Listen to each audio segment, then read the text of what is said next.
Assalamualaikum warahmatullahi wabarakatuh. Perkenalkan, nama saya Nurul Asisa. Ruangan reguler 2 akan menjelaskan tentang sistem ekonomi Indonesia pada masa ke masa. Sistem ekonomi nasional tahun 1945 sampai 1959. Setelah proklamasi kemerdekaan, salah satu hal yang dilakukan oleh pemerintah Indonesia saat itu adalah melakukan nasionalisme perusahaan Belanda. Namun karena pada saat itu peran pemerintahan kemerdekaan masih terjadi dan kabinet sering berganti, kondisi ekonomi Indonesia menjadi lemah. Akhirnya dikeluarkan kebijakan yang disebut Gunting Syarifuddin atas ide materi keuangan Syarifuddin Prawiranegara. Berdasarkan kebijakan tersebut, uang nica dan uang Dejavcet dari pecahan Rp5 digunting menjadi 2. Gunting kiri tetap berlaku sebagai alat pembayaran yang sah dengan nilai setengah dari nilai semula. Pada tanggal yang telah ditetapkan, bagian kiri tersebut kemudian harus ditukar dengan uang kertas baru di bank.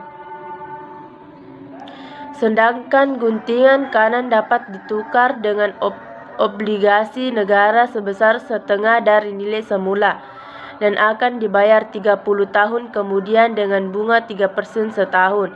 Ini dilakukan untuk mengatasi inflasi. Sistem ekonomi masa demokrasi terpimpin tahun 1959 sampai 1966. Setelah dikeluarkannya kredit Presiden 5 Juli 1959, Indonesia menjalankan sistem demokrasi terpimpin. Secara otomatis perekonomian Indonesia menjurus pada sistem etasisme. Segala-galanya diatur oleh pemerintah. Dikutip dari buku Modul Konsep Sistem Ekonomi Indonesia oleh Dotrandes Haji Bambang Hermanto dan Mas Rasmini, saat itu bangsa Indonesia percaya diri terhadap kekuatan yang dimilikinya, sehingga ingin mandiri secara ekonomi.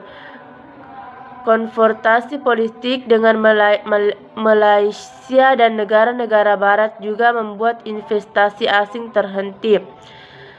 Sistem ekonomi pada masa demokrasi ekonomi tahun 1967 sampai 1998.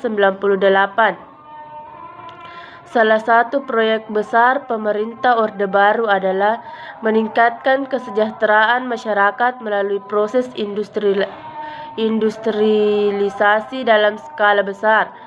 Dikutip dari buku yang sama, di masa Orde Baru sistem ekonomi yang digunakan cenderung kapitalistik dan mana Indonesia mulai terbuka dengan dunia internasional. Soeharto berusaha untuk memperbaiki perekonomian Indonesia. Beberapa kebijakan yang diambil Soeharto antara lain yaitu Indonesia kembali bergabung dengan International Monetary Fund atau IMF sehingga bantuan keuangan dari negara asing masuk ke Indonesia. 2. Pembebasan bea cukai impor dan menanggulangi devaluasi rupiah sehingga dapat meningkatkan nilai ekspor ke luar negeri. Perekonomian Indonesia memang mengalami perbaikan, namun pembangunan ekonomi saat itu sangat bergantung pada utang luar negeri.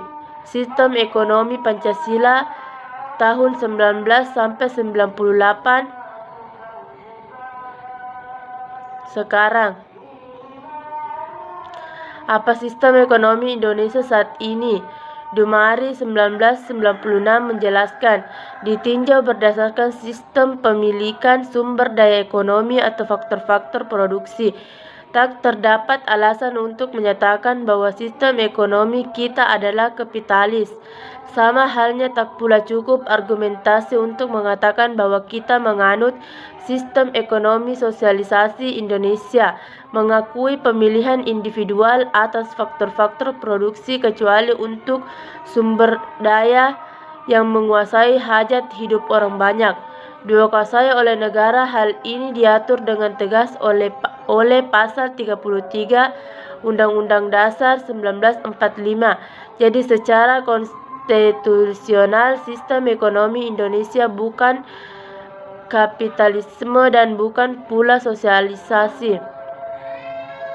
Menurut Sanusi 2000, sistem ekonomi Indonesia termasuk sistem ekonomi campuran yang disesuaikan dengan Undang-Undang Dasar 1945. Karakteristik sistem ekonomi Pancasila diantaranya adalah 1. Perekonomian disusun sebagai usaha bersama berdasarkan atas asas kekeluargaan. 2. Cabang-cabang produksi yang penting bagi negara dan menguasai hajat hidup orang banyak dikuasai oleh negara. 3. Bumi, air, dan kekayaan alam yang terkandung di dalamnya dikuasai oleh negara dan dipergunakan untuk kemakmuran rakyat. 4. Pemerintah mengawasi kegiatan yang dilakukan oleh swasta agar terhindar dari praktik kecurangan seperti penipuan, monopoli yang mengurangi serta mafia perdagangan. Sekian dan terima kasih. Assalamualaikum warahmatullahi wabarakatuh.